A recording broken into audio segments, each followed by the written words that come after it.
Nowadays, you hear time and time again to go to this website or that website to get more details. Do you ask yourself, where in the world do I begin?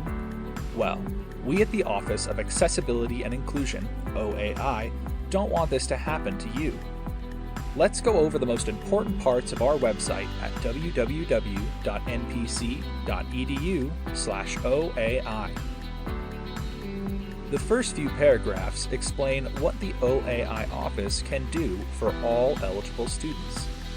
Pro tip, remember, if you are eligible, there is no cost to you.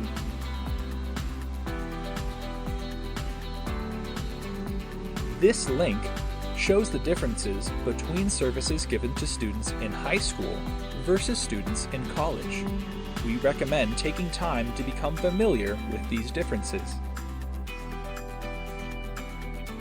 There is also a list of some of the types of accommodations we may be able to provide.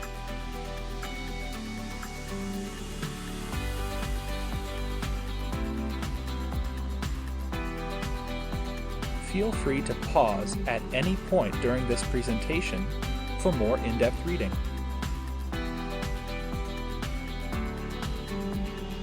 If you scroll down, just under Sandy Manor's contact information, you will see 5 tabs.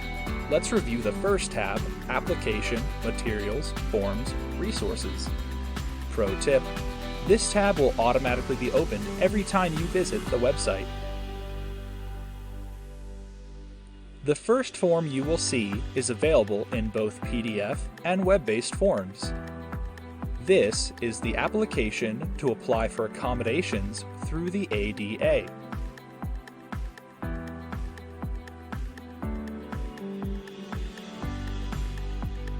The second form is the Student Responsibility Form. These are your responsibilities as a student. We encourage you to become very familiar with them.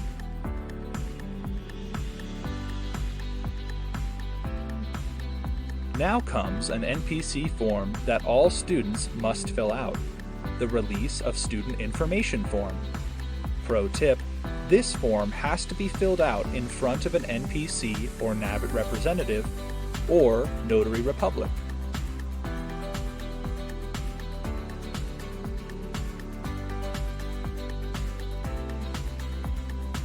The Release of Disability form is a HIPAA form that needs to be given to those who have had your most current diagnosis.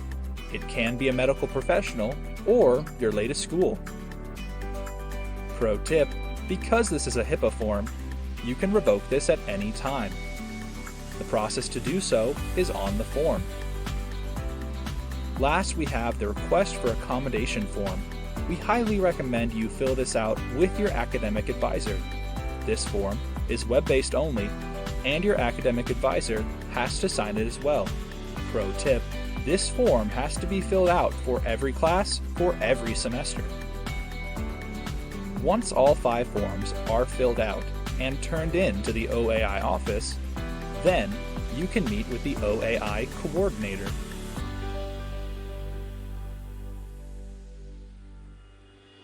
But wait, on the same tab, if you scroll down, you will see additional OAI forms and resources. This has some useful things. Should you have a concern, there's a concern form you can fill out and submit.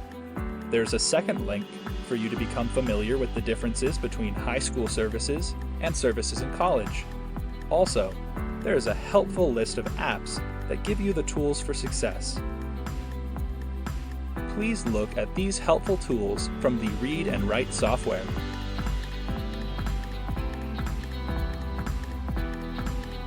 The next tab, Eligibility for Services, gives you a step-by-step checklist to make sure nothing is missing and your process is crystal clear.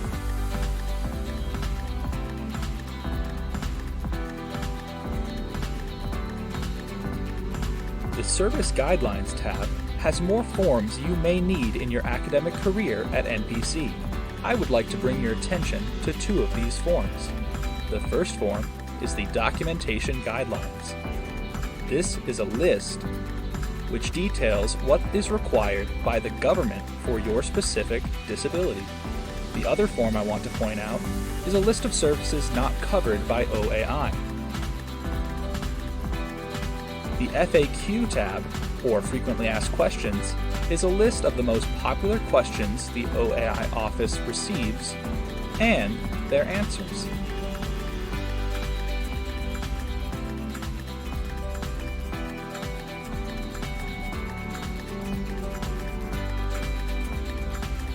The last tab, Disability Heroes, is some inspiring stories of those with disabilities and how they overcame hurdles.